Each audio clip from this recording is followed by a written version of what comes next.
President Trump hitting it off with Zohran the Destroyer, the political odd couple stunning the pundit class that was bracing for a full-on capitalism versus socialism showdown. Instead, Trump and Zohran found some surprising common ground on affordability. And the chemistry between them was, well, undeniable. Hopefully a really great mayor. The better he does, the happier I am. Are you affirming that you think President Trump is a fascist? I've spoken about... That's okay. You can just say yes. Okay. All right. Okay. Yeah. It's easier. It's easier than explaining it. Would you feel comfortable living in New York City under a Mamdani administration? Yeah, I would. I really would. Especially after the meeting. Absolutely. Why did you fly here? Aren't trains greener? I will use every form of transit, and I want to make sure that they're all affordable in New York City. He's working very hard. For him to be, that's a very long drive. I'll stick up for you. But don't get it twisted. Days later, and Comrade Z still calling Trump the F word. Mr. Mayor-elect, just to be very clear, do you think that President Trump is a fascist? And after President Trump said that, I said yes. And so you do? And that's something that I've said in the past. I say it today. Do you still believe President Trump is a threat to the democracy? Everything that I've said in the past, I continue to believe. All right, Greg, what do you think about the meeting? Well, I think, okay, first off, I had made some predictions before the meeting took place, and they all came true. Let's roll that tape. Oh, they don't have the tapes. It's okay. Clearly, Zohran had learned from Trump. He chose the high ground maneuver, which is affordability.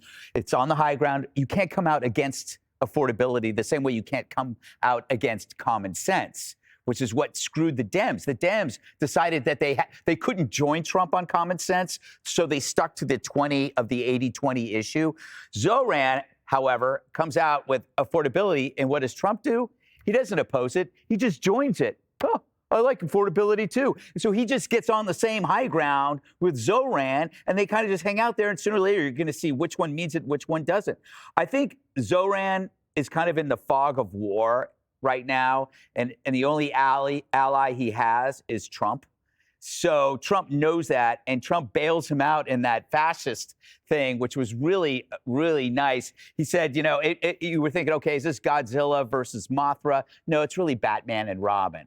And we know who Batman is, and we know who Robin is. And when he says, don't worry about it, that was his way of saying, I bailed you out. Also, that little moment there with Trump basically said the word fascist is just meaningless. I don't care if you use it. You can call me it. I don't care, because really it doesn't mean anything.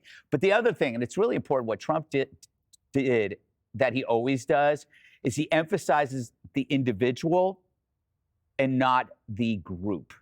So he gave credit to Zohran, not as a socialist or a Democrat, but as a winner.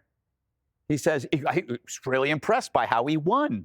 And I wonder if this was a subtle cleaving, pulling Zohran away from this kind of identity obsession and saying, look, you're now with the big boys. It's not that, the idea of socialism, that's gone. You won, so let's work together. I don't think Zohran's ever experienced anyone talking to him as an individual outside of the identity politic. He's been mired in that. He loves it. But now this guy comes in and recognizes him as a personal achievement, not a political one.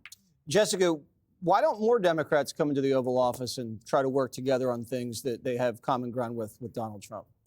Well, a few very big deal Democrats like Hakeem Jeffries and Chuck Schumer came into the Oval, and they were greeted with MAGA hats and then AI sombrero videos. So Mamdani got a very different visit to the White House than other Democrats. And I think part of it was that Donald Trump was genuinely charmed by him. There are people who don't like his politics that admit that the guy is, you know, off the charts charismatic and very compelling. And I think that Mamdani came into this meeting with exactly the right attitude, because he knew he had to go down to D.C. to make sure that New York City, which will be our mayor in a month and a half or so, needs all of its federal funding. And he's not going to get the tax hikes that he wants from Kathy Hochul, either personal or on the corporate level. And he needs to make sure that the streets aren't flooded with ICE agents and that we get our money.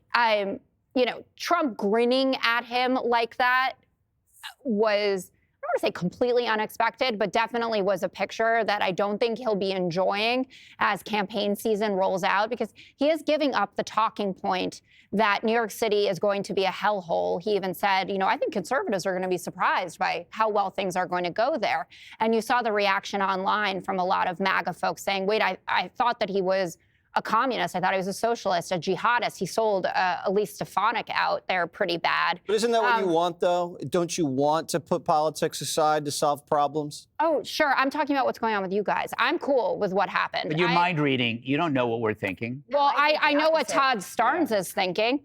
Well, I thought Mamdani was supposed to be a fascist dictator. What the heck is going on at the White House? You saw a lot of that online where people thought that they were going to get someone who actually thought that their words mattered, right? So Mamdani has said a lot of things, and then he continued with Kristen Welker and said that he meant them. But Donald Trump has called him a bunch of bad things, and he just stared at him like how he looks at Satan in South Park. No offense to Todd Starnes, but I don't think the entire weight of your opinion should rest on one sighting of Todd Starnes. Well, it's not one side. Look, there were a lot of just. Why deny it? But I think everybody who knows Donald Trump knows he's going to go in there and he's going to have a nice, cordial meeting with anybody, and he has before. This was classic Trump. This is classic Trump. He's the charmer here.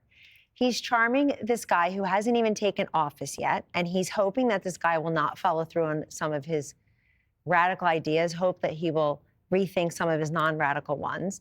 And for a movement, Jessica, that talks about no kings, you got Trump sitting there like royalty and the guy looking like he's going to go get him a Diet Coke. I mean, he looks like the supplicant. It looked like the apprentice to the senior partner, no doubt. But this is classic Trump. He did this with Barack Obama and Joe Biden during transition. Same kind of meeting. He congratulated Hillary Clinton when he beat her and said, wow, she ran a really tough campaign. She's really tough. He hopes she'll help him in his presidency. Of course, she did nothing of the sort. More on that later. But I think Mamdani would have done better saying no to the meeting.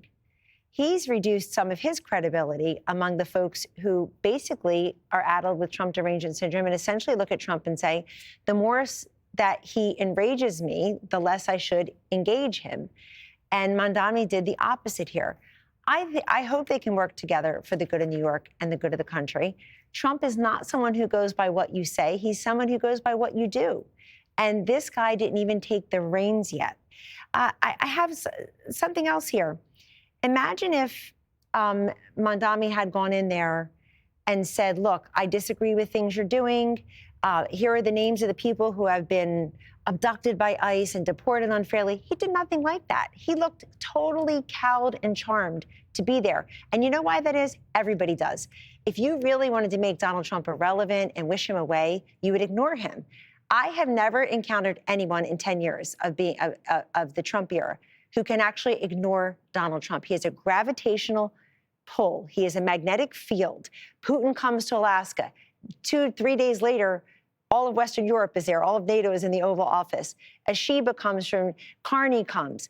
The guy in Starmer comes. All these new leaders come right to the Oval. And Zohran Mamdani did the same thing, exactly what a lot of his voters think he shouldn't have done and that they would never do because they don't like Trump, and he does. Kennedy. Well, for someone who's going to Trump-proof the city, he was certainly an adorable little fanboy in the Oval Office. And I actually think it's a good model for how we should treat each other over Thanksgiving. Because in the past we have said, don't bring up politics at the Thanksgiving table. And maybe there is a way of talking about things where we find common ground. And never forget, Donald Trump is a populist. Zohran Mamdani, he reached out to voters. The affordability crisis is all about populism with a slightly different label. So, politicians finding common ground used to be how deals were struck in Washington.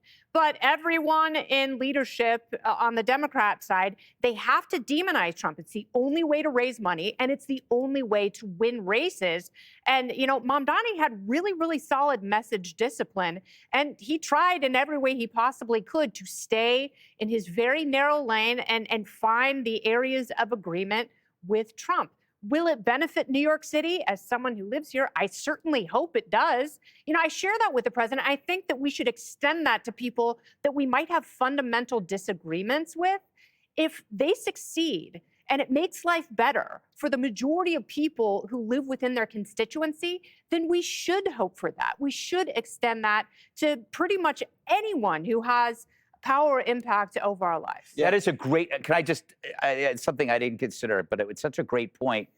Is that there are people that root for Trump to do bad, and for Trump to do bad, the country has to do bad. And in this case, I'm happy to be proven wrong on every single thing if we end up with a better country. That's right. And I was right about the whole meeting. Roll the tape. Click here to subscribe to the Fox News YouTube page to catch our hottest interviews and most compelling analysis. You won't get it anywhere else.